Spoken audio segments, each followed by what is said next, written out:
So welcome aboard. My name is Dr. David Wank. For those of you that don't know me, I'm a general dentist in New York City. I have an English degree from Tufts. I went to dental school at Harvard, and I'm currently the CEO at Short Hills Design. And we are an internet marketing company for small businesses, dentists, physicians, attorneys, and the like.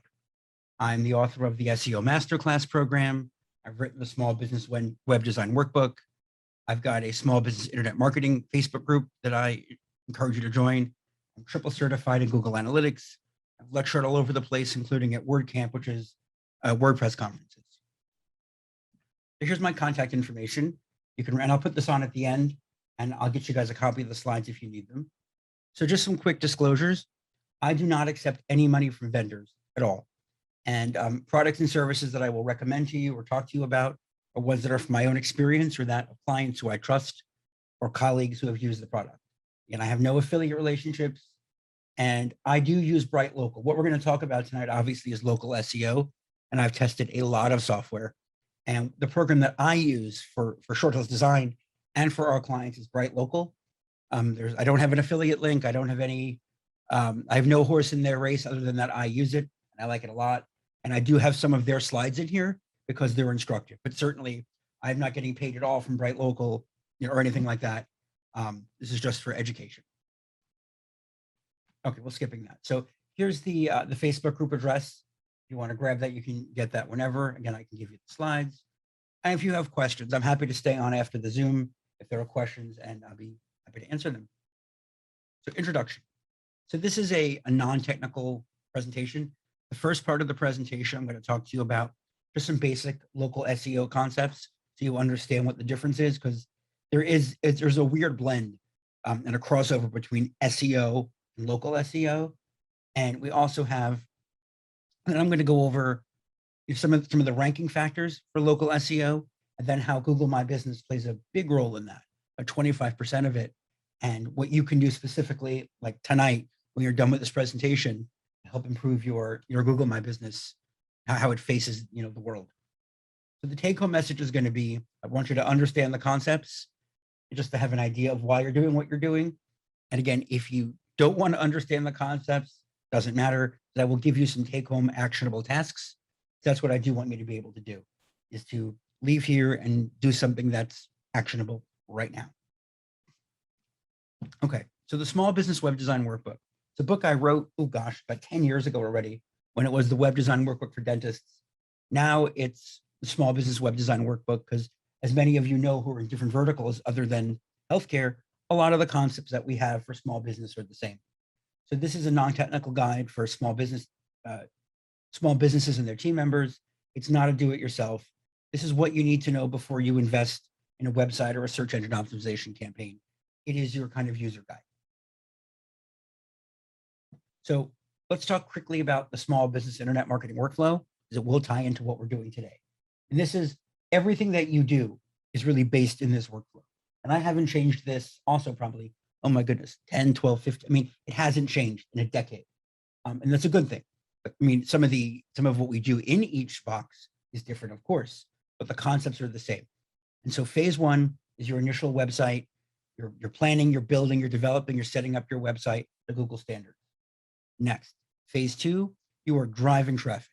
And it doesn't matter to me how you drive traffic, whether you use search engine optimization, like we'll talk about tonight, whether you use social media, pay-per-click, website marketing. There are certain countries and certain laws in certain places that don't allow you to do certain things. For example, our clients in Canada are very limited to what they can put on their website in terms of testimonials and reviews versus to our clients in the United States, a little bit less strict in that regard. And so again, it doesn't matter how you get people to your website, and that's phase two, because the ultimate goal is to get a new patient or a new client. And so when we look in phase three at the bottom here, that is website analytics, tracking, conversion optimization. And what that means is, obviously, phase one, we've got our site, or we have our office. It doesn't matter what kind of office, or a law firm, or it doesn't matter. Phase two, we are getting people to that website. Phase three, now that we're getting people to our website, what are we doing about it? How are we going about doing it? And if we're getting people to our website, are we getting new clients? Or are we getting new patients? So before COVID, when I lecture in person, people would say, David, I'm spending, $5,000 a month on this marketing or $1,000 a month on that marketing. Is that good? My answer is, I have no idea. Because if you're spending $1,000 to get a $10,000 client, that's fantastic. If you're spending $10,000 to get a $1,000 client, that's a problem. So the basics of local SEO.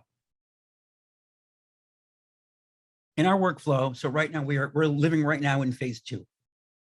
We've got a website already and we are driving traffic. Now, obviously Google My Business is not a website, but that is going to tie in a minute. And I'm going to show you why it's so important.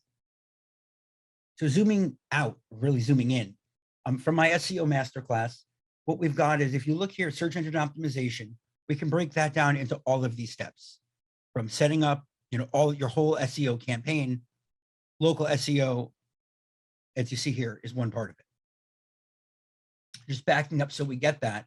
Again, the dentist in the audience, this is for like when we have to learn how to make a denture, there's 5 steps. And very often you don't know, when you're just learning what to do, how does what I'm doing in step 2 affect what's going to happen in step 4 or step 5?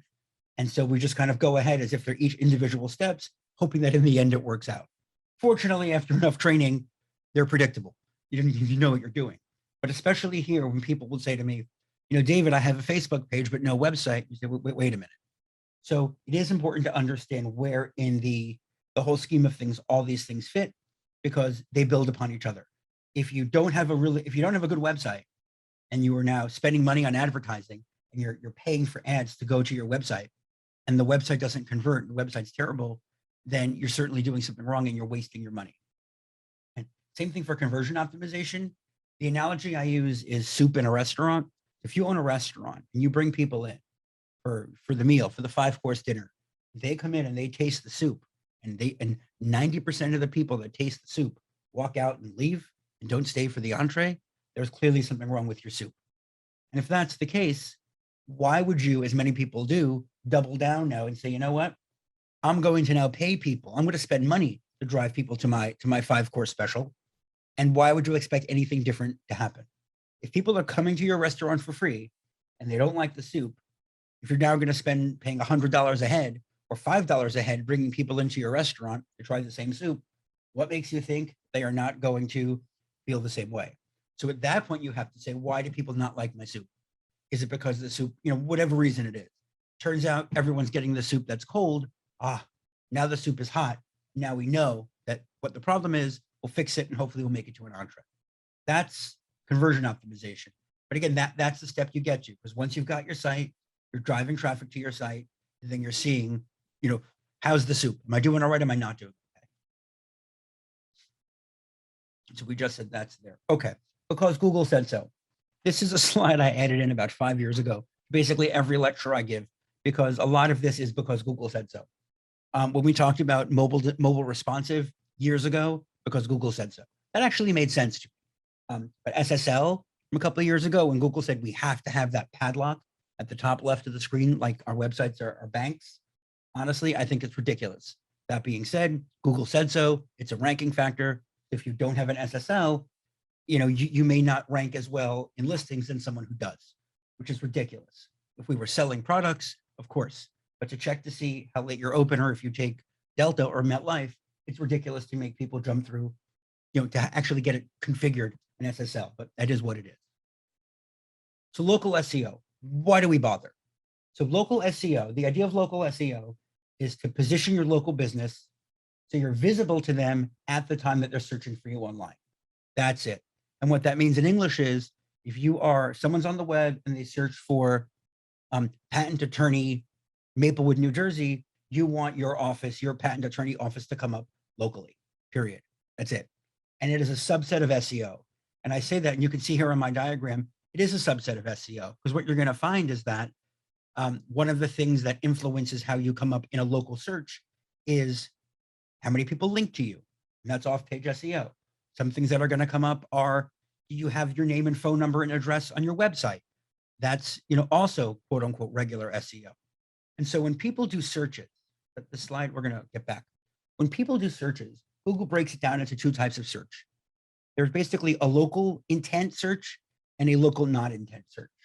So if you go in there and you do a search for patent attorney, Millburn, New Jersey, Google is going to get a signal, or if you write patent attorney near me, or orthodontist near me, or dentist, Millburn, New Jersey, dental implants, Millburn, New Jersey, anything like that, Google is going to detect that based on an obscene amount of data and make the connection that, you know what, you're looking for something locally. And they are going to give you, quote unquote, the local algorithm. There's no such thing as a local algorithm per se. So don't run around tomorrow saying Dr. Wank said there's a local algorithm, but there certainly is within the algorithm when Google detects your intention. So if you're doing, again, local business near me or diner near me, whatever it is, Google's going to kind of turn on their, they're going to put on their local glasses, so to speak. Whereas if you do a search for TV show about lawyers or TV show about dentists, Google's going to give you broad results, and you're not searching something locally. And so that's really important. So the intent of the search. So someone could be, so if you are a dentist in North Carolina, you are not going to rank when someone in California says, in Sacramento says, dentist Sacramento, you're certainly not going to come up, and you wouldn't expect to come up. And if you did come up, then people are going to find a different search engine because that means it's not working. There's just some interesting numbers here. So obviously 97% of consumers search online to find a local business. 78 of mobile local searches went to online purchases. And this is key for service businesses here. 64% of consumers check reviews before visiting a business. And that you're going to see, it's a big part of the local algorithm you're going to see. And I keep saying local algorithm, but what I mean is the things that go into Google's algorithm that are local specific. So yeah, I mean, reviews are important, and we know that. And I don't like reviews. I don't think it's fair, especially when you're in a position where you deal with, client confidentiality, an attorney, an accountant. If you are a retail business and someone says, I don't like your thing, you can write, well, it was clear on the website what I offered, or it said that it didn't come with the batteries.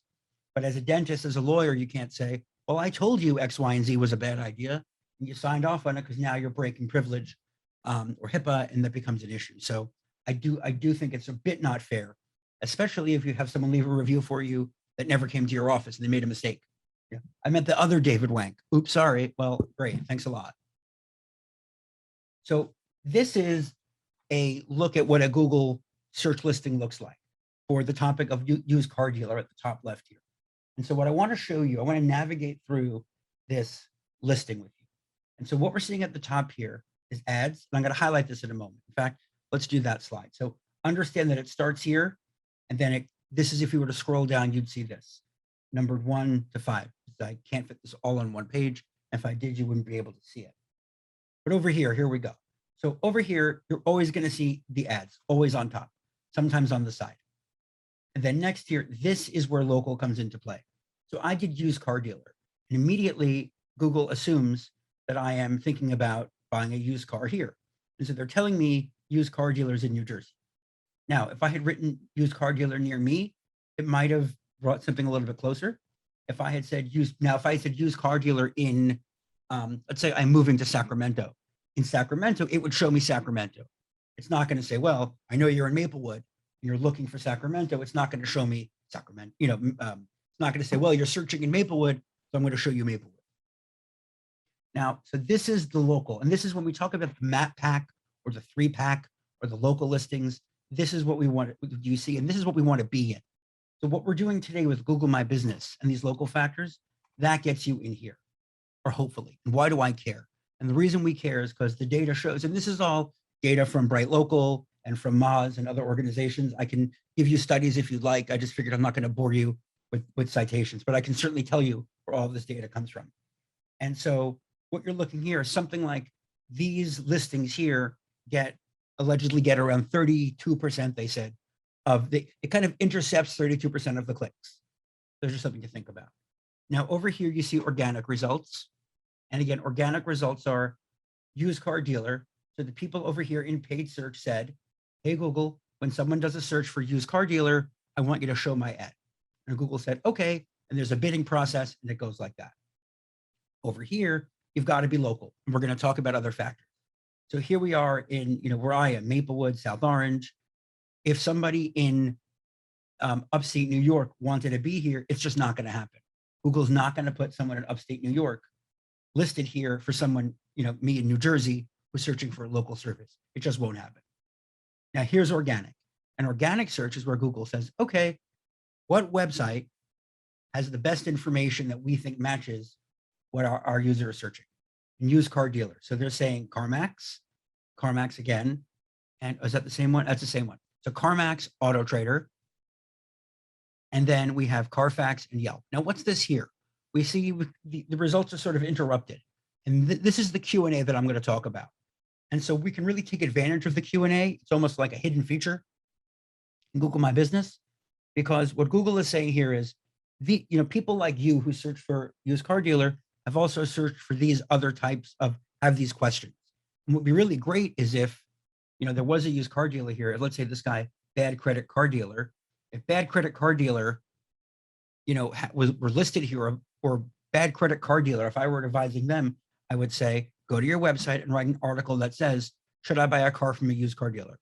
I would also go to your Google My Business listing and I would add a question, which I'll show you how to do. Should I buy a car from a used car dealer? Because hopefully Google is going to see that this is what people are asking, and Google's now looking for answers for those questions. And obviously, if you see the answer, you're going to click this and it's going to open up a little bit like the accordion, and you're going to be able to hopefully click on that website and read the information. And as we know, one of the reasons that we have pages, why do we have pages about the services that we do? Because we're hoping that when someone searches for, is it cheaper to buy a used car from a dealership? And this is not a dealership.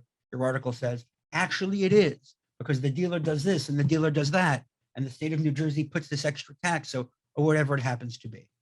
Now over here under top stories, these are rich snippets, and sometimes we see them and sometimes they don't. And this has to do with things being topical. So let's just say, for example, that you are you run a heating business, whether it's oil or gas, whatever it is. And someone's searching for, should I buy my heating oil early in August or September for the winter? And now you might have an article here that says what to do about buying oil or heating fluid, whatever it is, heating material for the heating material, for the winter, and you write that article might come here if it's relevant. We do have a question, and it says, are these questions asked in Google My Business? Yes, and I will show you how. What you certainly can do is ask them on your website. You can ask them on Google My Business. And even for my website, I loaded my website. I know what questions people ask. How many pages should a small business website be? So I created the question, and then I answered the question. I have a client who takes, a customer who takes Medicaid for whatever it is at his office. And so he should write a question that says, do you take, does your office take Medicaid? And your answer, does take Medicaid. Yes, we do take Medicaid in this X, Y, and Z. So that is a good question, but yeah, that's how we do it. And I'll show you. Okay, next. Okay, so local SEO is a booster. And I'm not trying to be, topical with vaccines here, but you've got local SEO, and all local SEO is going to do is help you. For me at Short Hills, I'm not terribly concerned so much about local SEO. I mean, I've certainly optimized my Google My Business listing. I've done my citations, but I am we're North America. We are United States and Canada. And so for me, it's not practical to try and rank as a search engine, as a marketing company in every single city and locality in North America. But for me, I still optimize my listing. There's no harm. But when you're really searching a local business, you're in a local town, and you absolutely want to make sure you're on top of it. So let's talk about visibility factors. And by the way, if you want to ask questions, you can put it in the chat, or you're going to see on your Zoom, there should be a thing that lets you raise your hand. You click Q&A. You can certainly ask some questions. Okay, so this 3-pack we talked about. Now, our major goal, one of the major goals of any of this local SEO action is to be listed in the 3-pack. And that's because, as I said earlier, the number of clicks that are reported in the 3-pack. People are going to stop and see this 3-pack first. And so you really want to do whatever you can to get in here. And so how do you do that? And that's what we're talking about. Okay, so local search ranking factors. There are basically 3. There's proximity, there's relevance, and prominence.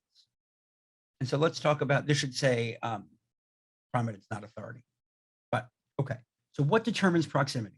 So it's based on the location. If you are in Maplewood, New Jersey, and you are searching for pizza, it's going to give you pizza places in Maplewood, New Jersey. So if you are a pizza place in Hope, New Jersey, you can't control that. You're not going to get shown in Maplewood for local. It's just, you're not local, so you're not going to rank, period. Now, next, relevance. So how much is your business like the service the user is searching for? All right. So if you are a plumber, and let's say you're a plumber and you specialize in hot water heaters. And so if someone searches for hot water heater plumber or plumber, or let's say emergency plumber, let's say there's 2 plumbers in the area. One of them does emergencies 24/7. The other one doesn't. Somebody might search emergency plumber. And if one plumber is very clear that they are an emergency plumber, the other one does not do emergencies, then your business, your emergency plumbing business might show up ahead of the other one. It is hard to control or influence, because if someone is searching for a dentist or someone searching for a lawyer, it's very broad. Now, if you are like I said, if you're a patent attorney or a civil attorney or a divorce attorney, that narrows it down a little bit. So someone might look for a patent attorney, and then now it's a much smaller market of people, to bring there. Same thing if you are a periodontist, or if you whatever you happen to be.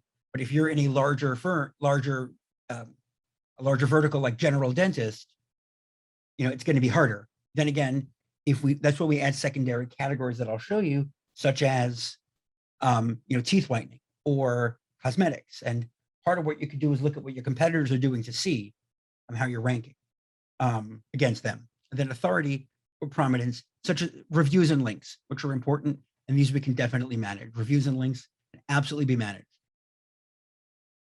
So local SEO, we're still talking about, I call them ranking factors and I call them visibility factors, because it's not really ranking. When I talk about SEO, I say, well, we want to rank you first. We want to rank you second. And when we talk about local SEO, I want you visible. I want you visible in this map pack that we see.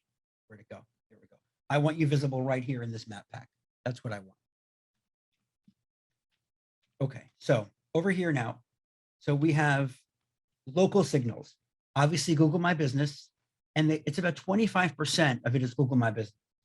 So it's very, very important to get Google My Business nailed down. Links, 16% is links. Reviews are 15%. On page, what's going on your website. Then citations, which we'll talk about. So there is crossover, because when we build a website for you or our clients or whatever we're doing, we are certainly trying to get links to that website. For even a short tail design, again, I'm not focusing local, but I certainly want links from reliable websites and from websites that have authority, because it makes my site rank higher. And so for you, and I tell every client, especially our dentists, get a link from the Better Business Bureau. Get a link if you're in it, but get a link from the local Chamber of Commerce. Get a link from, and if you're a lawyer, from the local bar association if they offer it, or from any kind of, if you're on the Litigation Attorneys Council. What I'm making that up. Get links from those local things. Cosmetic dentistry, any association, any small business. If you, we used to have a client who they did I think the gardening for their church, and they got a link from the church to their website. So all of these links are links that you're going to get anyway. So it's really helpful to have those links. And again, as a service business, it's very hard to get links, only because, who's going to link to the dentist about their crowns? They're going to write a review. Who's going to link to their attorney about the great contract that they wrote? Or who's going to link to the accountant about the money they saved? That's a review. If you're more in retail, and or if you are maybe like personal growth or personal development services, where you have very good articles, that might be something people are interested in to rank to. But it is very difficult, which is why I tell people, get the low-hanging fruit, get those easy ones, especially local Chamber of Commerce. I'm a member of the Chamber of Commerce locally because I want the link, and that's the truth. I can't tell you that I rank higher because of that link, or I made X amount of dollars more this year because of that link. But it doesn't matter. It's one of those. It's a small investment, a couple of $100 a year, and it can only be beneficial. Same thing with on-page. When we build a website for you, there are on-page things that are going to be on there. Like you might say, dentist, Maplewood, New Jersey. You're certainly going to have that as one of your keywords, if that's a keyword. Or on your about page, it's going to say, Dr. Wank, I work in Tribeca. Dr. Wank is a dentist in Tribeca, and he does X, Y, and Z. So there's your local signal right there. So a lot of what we're doing, and where I put these arrows, links and on page, have to do with things that you've already done on your website. So there's not much extra to do there. Now, someone asked, are you saying that we should have other local business, local figures to post our website links onto their website? Yes, it's a fantastic question. And yes, if whoever wrote that, it said anonymous, but whoever wants to tell me what field you're in, I can answer it a little bit better. But yeah, you want to get those local links. So if you support for example, when my kids were playing baseball, I had an advertisement in the Short Hills Design paid for this banner ad on one of the fields. They didn't have a website per se that they linked to people, but certainly that's what I would have wanted. If you sponsor the football team, or if you sponsor anything and they have a website and it's local, you certainly want to get that link. If you visit, if you sponsor something at a restaurant, or if you do something like that, whatever your business happens to be, anything local, if you can get them to link to you, that would be great.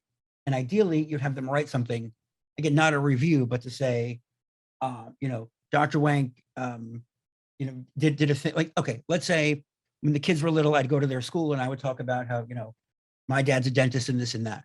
What would be great, and I still tell our pediatric dental clients to do that.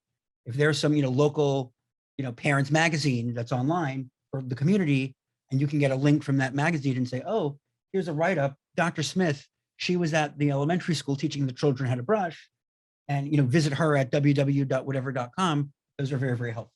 Take any links you can get, not spammy links.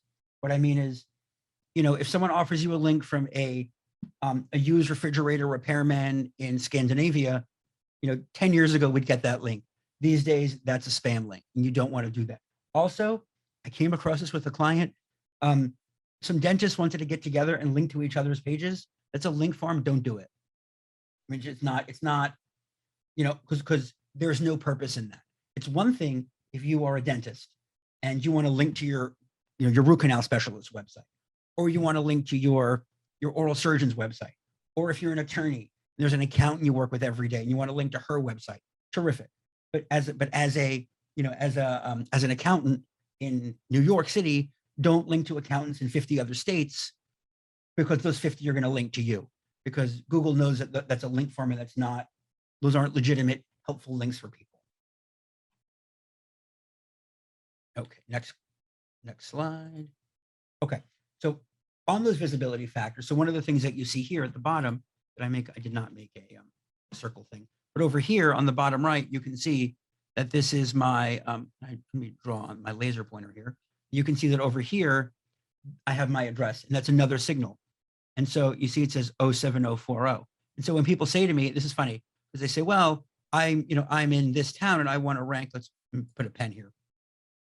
And I want to rank for, whatever it happens to be, the next town over. So here in New Jersey, let me go back to my laser pointer. So here in New Jersey, Millburn, New Jersey, right next door to Short Hills. I have a client in Short Hills who can throw a baseball to Millburn. And so the zip codes are different. I think it's 070, whatever it is. It doesn't matter. The zip code is different, but I could throw a baseball there. So Google doesn't really understand yet that Maplewood and Millburn sit right next to each other. And so, right, so let's use Maplewood and Millburn. They do sit next to each other. So yes, I do get, if I had my office in Maplewood, I would get patients from Millburn.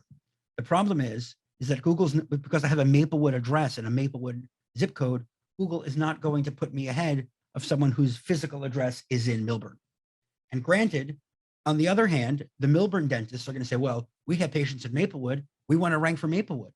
And I'd be really mad, right? So the dentists in Maplewood are going to be angry if the dentists in Millburn rank ahead of them for Maplewood searches, and vice versa. So that's why it's so difficult.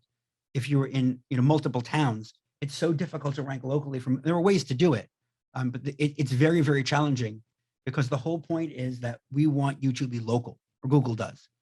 And Google, again, has yet to understand that. Sure, if I am in a large county where there's one big town and that's it, and that's pretty easy to do. But if you're in the Northeast, where you've got little towns right next to each other, over here you've got Maplewood, Millburn, Short Hills, Chatham, Madison, those 5 towns are all within 10 minutes of each other. So it does make it challenging. Okay, so the 3-pack. So when we talk about how you're ranked, and we're going to talk about these, you've got Google My Business signals, which are 25%, linking, 16%, reviews, on-page citations. And then, I've been saying this for a long time, 10% of it is the people look at your website and leave. So the importance we've talked about briefly before, these core web vitals that Google has come out with that said, now we're going to look at really interaction on the website. And I don't think that's fair. One of the things that Google has said is, if you ever load a website and you kind of see it like blink for a second, and then things shift on your screen and it loads, Google has said, we don't like that. That's a shift and it's a bad user experience. And the truth is, I don't think it's fair for Google to determine that. Because if I am going to a website and I am loading a gallery, a smile gallery, or if I have an architect and I'm loading a gallery that has a huge number of pictures in it, of floor plans, of homes, of all these kitchens, whatever it is, I expect that that's going to take a little bit longer to load. If I see a little bit of a flash there for a second while it loads, I'm okay with that as a user because I'm expecting that. And so Google has put everyone in a position where Google has said, this is what we want the web to be. We really don't care if it's what you want your website to be. It's what we want the web to be. Now, again, obviously, I don't want your website to take 15 seconds to load, but certainly your homepage, your about page, your contact page, those should load quickly. But if there's a video, if there's something people expect it's going to take a second or two, Google should allow that. But again, that's why Core Web Vitals is important to look at, because that's going to affect your ranking. The good news is that you're really competing against your competition. So Google might say, well, we want a website, you'll hear it, we want your website to load in 2 seconds. Sure, I can make your website load in 2 seconds, but it's going to look like a website from 1996. It was all text. So, if you're competing against people who have websites that load in the 3 to 5 second range, that's where you want to be. You don't want to be at 10 seconds. But all of these items, especially with local, you're competing against your competition. And so that's a good thing in that regard. You're not competing against, this imaginary baseline. Certainly you want to aim for what the baseline should be, but you are really competing against your local competitors. And that's a good thing. So Google My Business, yeah, they said here, it's your new homepage. It is vital for local search. And so when you are, this is, they did a search here, and you're actually pulling up the, this is from Bright Local, and you're pulling up, this is your Google My Business profiles over here. That's what gets pulled up when they pull you up, and all this information. And the reason all this information is there is because you have filled it in, or they filled it in their Google My Business profile. I said it's 25%, and it must be filled in, and it must be filled at 100%. But we'll discuss. Links. These are links from other websites to your website, which we touched upon that briefly. And again, it's crucial to Google being authoritative. It is very, very difficult. There's a question about widgets. I'll answer that in a second. It's a good question. It is very, very difficult to get links, as I said, from other companies or regular people, because there's nothing earth-shattering you're going to write, on a dental website, unfortunately. Now, on a legal website, when I'm looking at contracts, I might look and say, well, what do I have to do if I have X, Y, and Z contract problem? I might look on a website and see that, but am I going to link? But if I find that this attorney has a really great thing about, this legal question I had about hiring someone for my business or whatever it happens to be, great. But I'm not going to link to that website from my dental website or from Short Hills, whatever it is, because, it's not providing something for my user. So that's where that comes into play. But we talked about links, and I do want you to get those low-hanging fruit links. So the question is, will widgets or rotating reviews affect the website's load time? Yes, everything affects the website's load time. And it is, even if you have the chat widgets affect load time. Everything affects load time. And there are some widgets that are notorious for taking forever to load. There are other widgets that we know that take less time to load. And it's really a balancing act. It's what is the cost benefit. Generally speaking, there are ways to load widgets or anything like that they load later on in the process. It's called asynchronous loading. But the idea is that let's load all this important stuff first, like the name of my page and the title and the text. Then we can fill in the other stuff later, called asynchronous. And the truth is, everybody has those, and Google knows it. So, if they're gonna Certainly they want good load time, but Google's smart enough to know that if that's a chat widget or something like that that's slowing you down a little bit, personally, I don't think the algorithm's going to kill you on that. I think more what they're looking for is if you have images that, I had a client today send me an image to add to the website, and he sent me a 6 megabyte image, which fine, we reduced that to about 100 kilobytes or 70 kilobytes. If you're going to load, if your staff is updating your website for you, which is a great idea, and then they start uploading 6 megabyte images, Google is going to vomit and say, this is ridiculous, what are you doing? So hope that answers your question. If not, ask more. Okay, so reviews. So again, unfortunately, reviews are how people, this is a widget I have, it's pretty fast. I think it's the Bright Local widget, actually, I'm not sure, but I can look if people are curious. So online reviews, I don't like it. And the one time I was heckled at a lecture about 8 years ago is I said to someone, here you go, if you don't have a Facebook link on your webpage, you're a bad dentist. And he said, that's crazy. And I said, I'm being facetious because there's no way for patients to evaluate me as a dentist other than A, does it hurt? And B, do my fillings and crowns fall out? And if their fillings and crowns don't fall out and I don't hurt them and their family says, boy, your smile looks good, then I'm a great dentist. And that's really not what makes me a great dentist. Another dentist, the first thing another dentist will do is look at the technical aspect of my work. They'll look at the x-rays. Or how am I going to tell you if this, a divorce attorney example, that divorce attorney was good? I'm not going to be able to read any of her contracts, any of her legal pleadings or whatnot. So I've got to go with recommendations, with reviews. And so unfortunately, as much as I don't think it's fair, as I talked about before, how our hands are often tied with replying to reviews, this is something that we do have to deal with. And yeah, why you'll see sometimes that you've got a site that looks like really stinky reviews compared to yours that ranks in the 3-pack, it happens. And so, we want to just go ahead and work on everything we can on these local things to get you higher up in that 3-pack. And over here, make sure you have a review widget on your website. It is, again, it's like, it just, people expect that, and you've got to have one. It doesn't have to be a widget. I like having widgets because they're quick, they load, and they're clean. But certainly if you just have, 3 reviews that you show are reviews and you've copied and pasted some of them, that's fine. Technically, Google does not want you copying and pasting reviews from Google My Business onto your website. Why you're allowed to import them with widgets, I don't know, but I'm just saying, certainly you can, have reviews somewhere. It doesn't have to be a widget, doesn't have to be dynamic that updates every day or rotating or anything like that, but have something that's clear that shows these are reviews. And if you think about it, when we talk about the sales process, you're talking about where are people along the line in their buying. We'll talk, I'm going to get to that in a little bit. We'll talk about where reviews fit in. So here's just some stats. What I think is important is, like here, 40 online reviews are required before a customer believes it's accurate. And then we know what's interesting. 57% of consumers need 4 stars when they choose a business, and relevance. So that's just some things.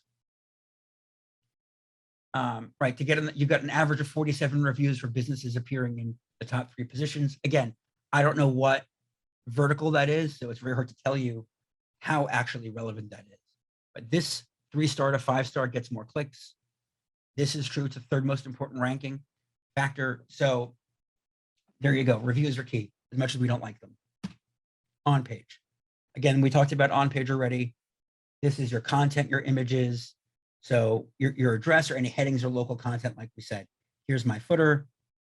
And certainly we said that, if your about page or your contact page, Google's going to see that. Your contact page is going to say, my office is in XYZ, New Jersey. That's a local signal.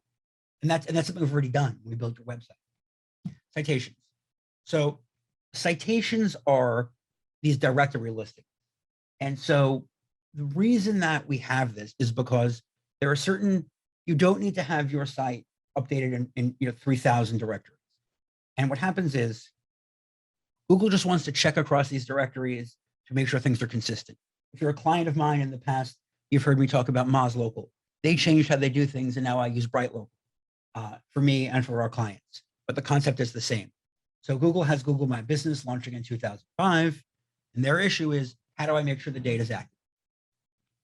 And the way they do that is, so here is the data that they have about the business. And then Google looks at other directories to confirm that the data is accurate. And then over here, obviously, the more complete it is, the greater visibility you have. Now, obviously, it's all about competition. So if you're the only plumber in all of Brooklyn, New York, then it really doesn't matter. And if there are 3 plumbers, you're still probably rank 1 out of 3. There's no other plumbers.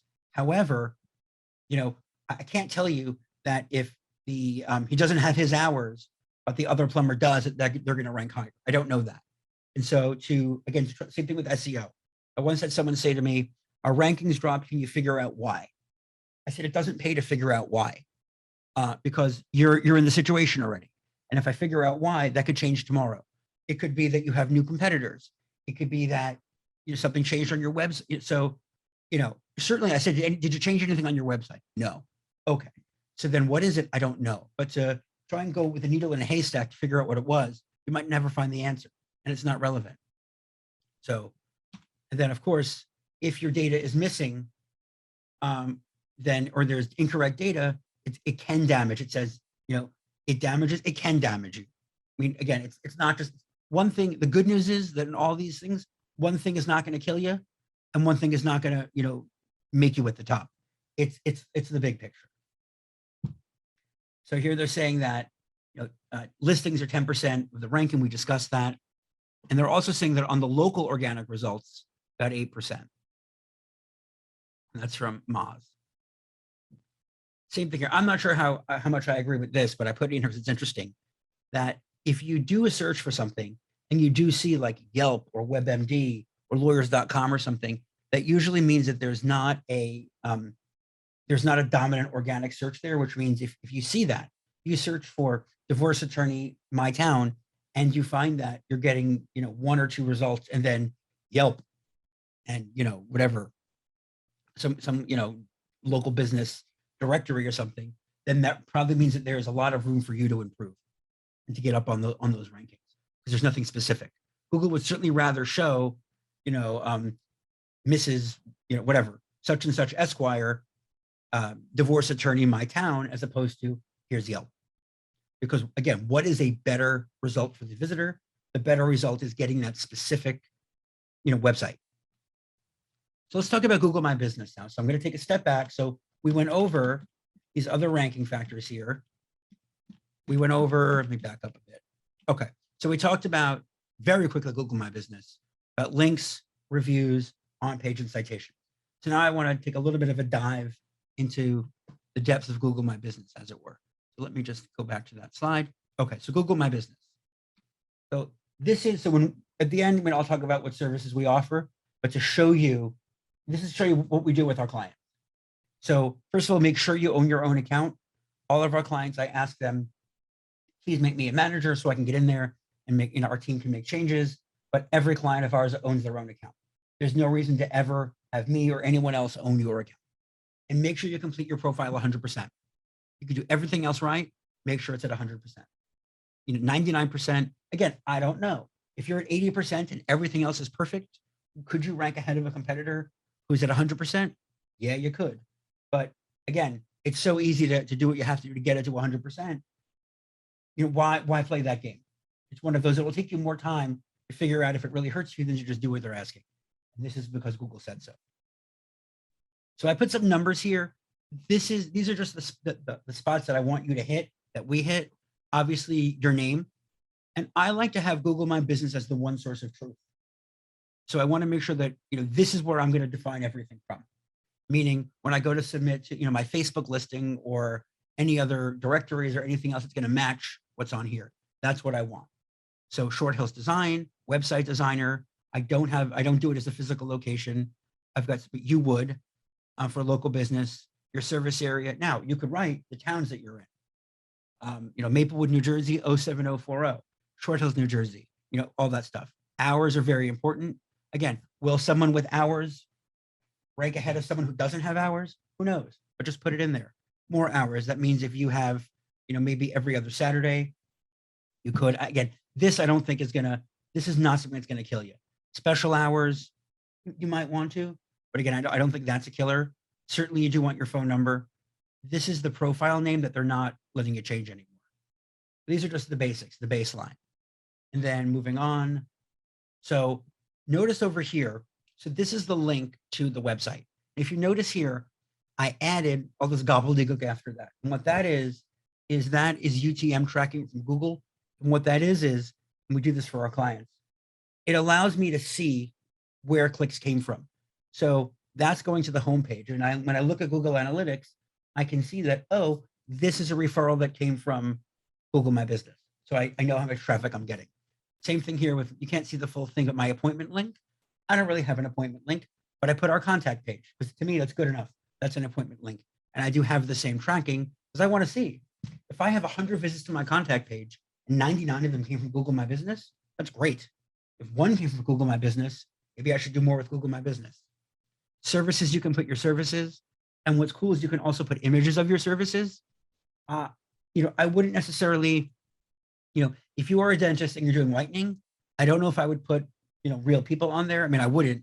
Put like a smile, but I would certainly maybe take a picture of a whitening tray and put it there, a really nice one. If you're an attorney, I don't know what you could take a picture of to show a contract, but I would not use stock images here as of right now, but even just having the services there is good because a lot of people don't have that.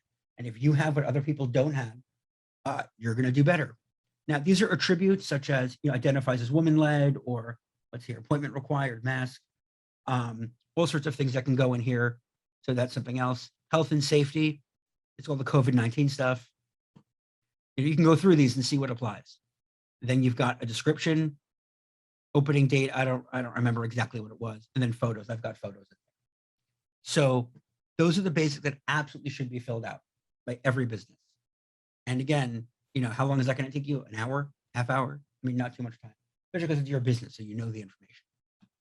Now, one of the things, what did I do with this slide? Okay. One of the things that I didn't put the other slide in that I wanted. Okay. So if you see behind here, if you go to home, there's a little thing here that says get more reviews. Can I see it on this one? Let me see. Yes. Right here on the homepage, you're going to see get more reviews. If you were to click this button, the share review form, if you ever needed to find it, you could send somebody this link to leave you a direct review on Google, just so you know. Many people do have services that do that already, but if you're starting out or you're small and you just want to get someone, hey, leave me a review, click to copy that link. And that's under, see here, it's in a different space, but just because it's the way Google arranges their cards. But on the home area, you can find your review listing, your review URL, and then click that and then send that to somebody.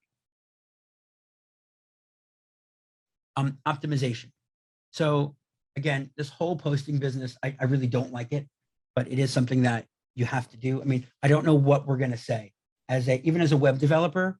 I mean, you don't want to hear from me about web development, SEO. Maybe you do, but most people want their websites to run and to get new clients and new patients and not deal with the minutia of what's going on every day, because that's why you pay me. The same thing. But again, once a week is great. It's a lot. But if you certainly want to do it at least twice a month or once a month, write a post, you can do, if you see over here, you can add an offer if you do that, or add an update.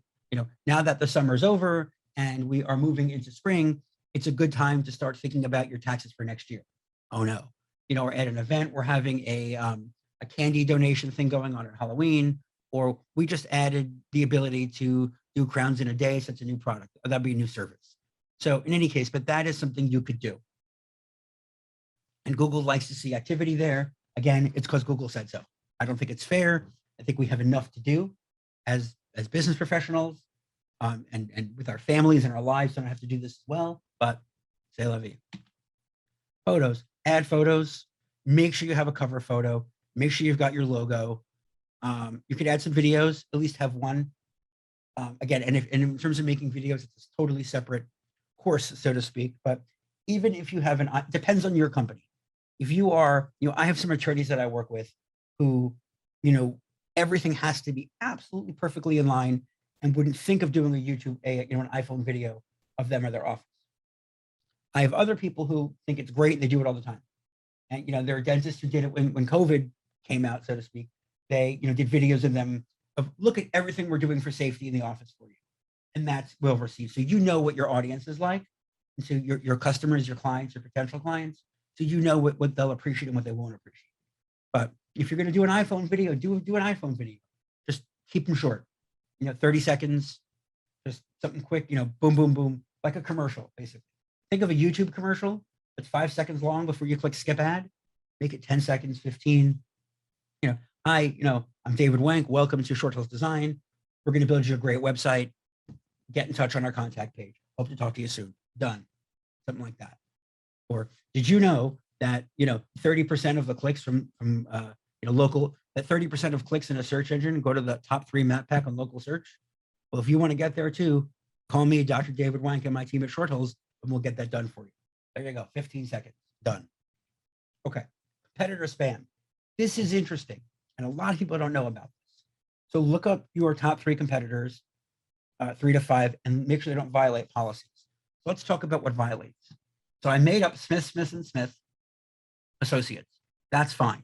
But if in their name, remember how I told you over here that this is the name of the practice, the name of the business? If they put Smith, Smith, and Smith Associates, that's fine. But if they put Smith and Smith, Smith Associates Tribeca, not fine. You are not allowed to add a location to the end here. So if you had, though, something called, let's say, if the business is Tribeca Imaginary Dental Group, that's fine. If you had Imaginary Dental Group, Tribeca, that can get flagged, and you can flag people. I don't like tattling, but that's really not fair. That is cheating the system because, again, if the name is in your business, if you are Tribeca Imaginary Dental Group, totally fine. But you can't be saying Imaginary Dental Group Incorporated Maplewood, because that is cheating. And there's a form you can report spam, and Google will usually take care of that because it's really that's gaming the system. That's not okay. Insights. Quickly, just for insights, this is how people visit your website, how they call you and message you. When we do reporting for clients, we put that all together, and I'll show you a little bit in a few minutes about that. But I like to look at this because I like to know, what is Google My Business doing for me, or was it not doing for me and our clients? So Q&A. This, we're going to go through quickly because we're running out of time. But basically, what you do is you go to Google My Business and you find your listing. You probably only have 1 or 2. You have multiple offices. You probably have a few more. But you click on Info and then View on Search. You can find yourself, or just Google yourself and find this. But over here, you're going to click Ask a Question. Yes, it's you. Logged in as you. Ask a question. And so what I wrote here is, how many pages should a small business website have? And then I clicked Post. And then over here, it says your question was posted. Now I'm done. So all I did, let's do that again. Find your profile. You could do it as you. Ask a question. And then you actually ask that question and click Post. And then what you do is, then you go and you answer it. So over here, see all questions. So all of a sudden, over here, there were no questions. Be the first to ask a question. Now there's a question. So I'm going to click that and look at that. There's the question. What am I going to do? I'm going to click here and answer that question. So I went ahead and I answered the question, and it shows that I'm the owner, and I click Post. Now someone else could certainly answer and say, I think it should have 1,000 pages. Okay. But over here, this is my answer. And so what I've done is, now you see that's still number 1 because there's 1 question and answer, and it's question and there's an answer. And yeah, I've gummed it up a little bit. I kind of set it up because I wanted to set it up, and I'm allowed, it's legal. It's okay with Google to do this because I think people ask me this a lot, and I want to be, if it's another way for me to be found. If someone does do a search for that exact question, and I'm, however other reason, even if it's in the middle of Nebraska, or somewhere, not Millburn, New Jersey, or Maplewood, New Jersey, or Short Hills, New Jersey, who knows if it might come up? And it is a helpful question. So hopefully it took me 5 minutes to do this, and I added a few more questions. So again, no skin off my back. And again, who knows? If it gets me 1 client, it's worth the 5 minutes I spent doing it. And it lives there forever. So it's, it's the investment that keeps on giving. So let's just quickly talk about our approach in the last 5 minutes and some marketing numbers, and then we'll wrap it up. So we offer 3 approaches. Approach number 1 is for, let's say, a client of ours. There are 3 dentists in her area, in a 20-mile radius, and she already does well. So for her, we do just a one-time optimization, which is what I showed you before. There are no secrets. with the making sure everything is filled out, looking at the competitor spam, photos, all of that. Now, for our standard approach, what we do is we add reporting. We also do a one-time citation check. That's to make sure that your listings are okay, consistent, and on the major search, or in the major places, like Better Business Bureau or Facebook, or whatever's relevant to your business. If you are a restaurant, WebMD isn't relevant. So what we add in the standard version is that we do a setup and baseline, because I want to tie in analytics data to what you're doing with Google My Business. And I'll show you that in a second. We add reporting, and then more reporting, and then we add 2 levels of citation checks, because I do want to make sure, this will be 3 times a year, that we're checking your citations, that we submitted these citations for updating, and that they have been updated properly. In our hyperlocal approach, what we're adding is local map check versus competitors. And what you do with that, we do keyword research to see. It's very cool. I might actually do a separate webinar on it. But we take your competitors, and let's say you are an accountant, and we say, accountant Millburn, New Jersey, and then we look and see with your location what your who ranks for that on those 3 listings, and how do they compare to us? Do they have more? Are we ranking first, second, or third? Are we ranking 5th? Who's ranking ahead of us, and why? And that's very cool. So we do 2 of those a year, and then we also do a new local citation research, because who knows what's going to come up in the course of a year with your competitors. If there's another new website that everybody is getting a listing on or something like that, then we want to make sure that you have that too. Here's our pricing for that. Essentials is $5.99 one time, and then we're done. And then standard and hyperlocal are yearly. With our SEO programs, we do integrate this with SEO, but not everybody needs or wants to do SEO. But when we do our SEO package, the hyperlocal is included. Okay, so I know it's 7:59, 2 minutes, and I'm done. This is what I want to show you where we're heading with all of this. So evidence-based marketing, doesn't matter what business you are. So at the end of the day, so here are the stages when you want to buy something. When I wanted to buy a car, awareness, we needed a second car. Intent, well, I could buy a Honda, or I could, take the bus. Well, I wanted to buy another car. I want to take the bus. Too far. So, okay, now I know that I want to get a Honda. And so which dealer am I going to go to? And then now I'm going to call them and I'm going to buy the car. So for your business, the action is the action of closing the deal. Like, I've got a patient, that's the action. And you could add another step. You could add action and then closing. But this will keep it simple, that, the action is that you have a new client or a new patient. That's your action. How did they get there? And that's where people drop off. And that's where we are really focusing now. So if we got 2 new patients or 2 new clients, the number of organic visitors to your website doesn't really tie into that. What it does tie into, though, is how many phone calls, what is the step before that people will take what do people have to do before they become a new patient or a new client? Well, they've either got to call you from the web. Certainly they could walk into your office or your store, but from the web now, just the web. How do they do it? A, they call you from the website. B, they call you from Google My Business. C, they fill out a contact request. Or, you have a paid ad running, but that you could track very easily. So all of a sudden now, we know from this that we got 2 new patients or 2 new clients, and we had 10 leads, meaning we had 10 phone calls or contact requests. So now I can say, okay, now I know that I'm getting 10, and for some reason, I'm getting 10 phone calls, but I'm only getting 2 new clients. What am I doing wrong that I'm only closing 20%? That's a big problem. So the problem then is here. Now over here though, okay, I'm only getting 10 calls. I really wanted 30. So how do I get phone calls or contact requests? I know how. Get more people to my website. How do I do that? Well, number of organic visitors.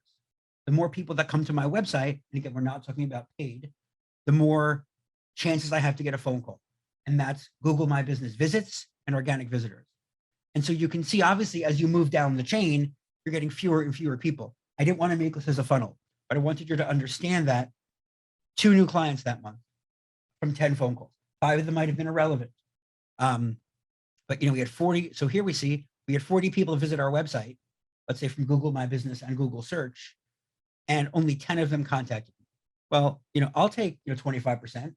but maybe there's something I can do. Maybe my form has 20 fields on it, and that's where people are stopping people from calling me. So at this point, I know I'm doing something wrong on my phone calls. Here, maybe there's something wrong on my website. Here, maybe I'm not getting traffic. So the idea is that in each of these steps, you're seeing what is going on and where am I doing well and where am I not doing well. And that's the most important. Like you might say, listen, if you sell, $500,000 apartments and you close 2 out of every 10, I think you're okay. But, if you need 30 leads a month to keep your business going, you're only getting 2 phone calls, 2 deals you're closing, then you're really, then something isn't right. So someone asked, can we have hundreds of questions and answers on the Google My Business page? Can I answer them myself? I would do 3 to 5. From everything I've looked at and read said 3 to 5. And yeah, you could ask them yourself and answer them yourself. I would encourage you to do that.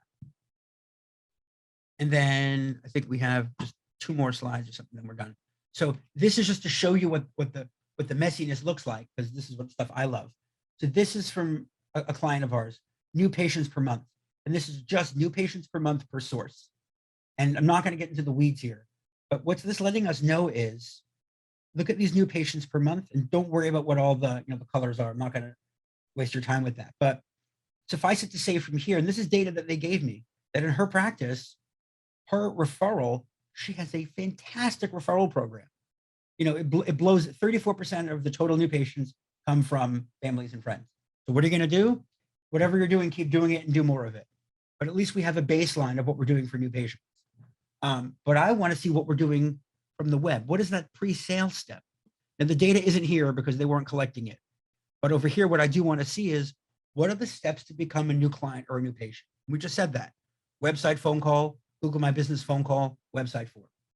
And so over here we're seeing how many new, the numbers got messed up. But over here, 18, 18, and 16 from Google. So now we'd want to break that down and say, well, wait a minute. If I had 18 new patients from Google and no contact requests, then they must have all come from Google My Business calls, and it's not here. But the point is, by knowing now how many contact requests, how many calls, how many visits, actually not visits, it should be contact requests, Google My Business calls, and web page calls and phone calls. This client wasn't tracking phone calls, we're tracking it now. We can get a number and say, okay, this is where, marketing is all about throwing the right levers. So if I know how many website phone calls I get, how many Google My Business phone calls, and how many contact requests I get, and relate that to the new patients and new client numbers, like you see here, now I can tell you what buttons to push, what buttons not to push. I can say we're getting a ton of phone calls from the website. We don't have to do anything more there. Or we could do more of what we're already doing. But we are not getting phone calls from Google My Business. Is that because we're not being found? Or are we getting tons of phone calls and we're not getting new patients? So it goes back to this one where I said, where is our drop off? So by getting this data, and this is not vanity metrics. Vanity metrics are the data that you'll get from some companies that will send you a report generated by a computer, and there's nothing wrong with computer generated reports. We use them sometimes too, but sometimes the computer is very good at that. But to say that, Mr. Smith, your website had 1,000 visits this month. Look what a great job we're doing here at Short Hills. Well, no. How many of those actually came from your local area? Oh, 10. So great. So that's really, so yeah, I got you 10, new visits this month. I didn't get you 1,000. And you rank for 400 keywords. That's great. But are you ranking for keywords that have any volume? Well, if you're ranking for keywords that nobody searches for, then again, who cares? If you're an attorney, an accountant, you want new clients right before tax season, and I bring 100 people into your office waiting at the door, and it turns out all of them have already filed their returns, but I brought you 100 people. Yeah, but none of them are actionable to become new clients. So that's really what you have. So for this here, what I like to look at is, again, if I know that you have this many, we can go back here. If I know that you're getting 10 leads based on, 40 visits, we need to increase your visits. If you have 10 leads and you're doing 8, and you're getting 8 patients or 8 new clients, you are doing something right. We don't have to fix that. What could we do better? What could we do better? And that's how we go. And again, it is, no matter what business you're in, I hate to say it, even if it's healthcare, even if it's, something personal improvement, things like that, or coaching, you're still doing this stage of the process. And the mistake that a lot of people make is on that homepage, it says, schedule now. Well, I don't know who you are. I'm not going to schedule now. And so part of, we get a little bit more advanced, is actually trying to market to people where they are in that process. So when I talked about reviews, when I needed to buy that car, when my wife said, well, now that COVID's over, we're both driving to work, we need transportation. So one possible solution I said was the bus. The bus is too far. It would take me forever to get to work. We have to get a car. So now when I'm deciding whether to work with what dealership, now I'm going to look at reviews. Showing me reviews here before I even know whether I'm going to need a car or a bus or a train doesn't help me. And now that I know that a new car is a nice new Honda is a possibility, which we did get, nice CRV. And so over here, here's when I'm deciding to work with you. I had 4 dealerships I was talking to, and I talked to 4 of them, and I figured out, I looked at reviews, which are all terrible, but it is, and that's where that goes in the process. So that's why, sure, on your homepage, you can have reviews and highlight services that you're doing. But I would make sure that when you're writing your pages, and when you're even doing any kind of marketing or advertising, that you're thinking about who you're talking to and where they are in the process. Because if someone doesn't know that they need a crown, then trying to sell them a crown is not going to help. You're not getting divorced. Hopefully you're not. You don't need a divorce attorney. You don't need to learn about what the laws are in your state. I hope you never do. So that is that. And here is just some resources for you. Web design workbook, grab a copy here. I'm up to chapter 11, not really chapter 11, but the whole rewrite. Here's, I think, chapter 1 to 7 or 1 to 9. Here's to join our Facebook group. Here is if you want to do the community SEO, like the broader SEO, you could do that. And here is our website. So I thank you so much for your time. I know I went a little bit over. Here is how you can get in touch with me, and I will stick around if there are any more questions. And I will have the recording probably by the end of the week. You can watch it again. And if you have any more questions, I thank you once again for your time.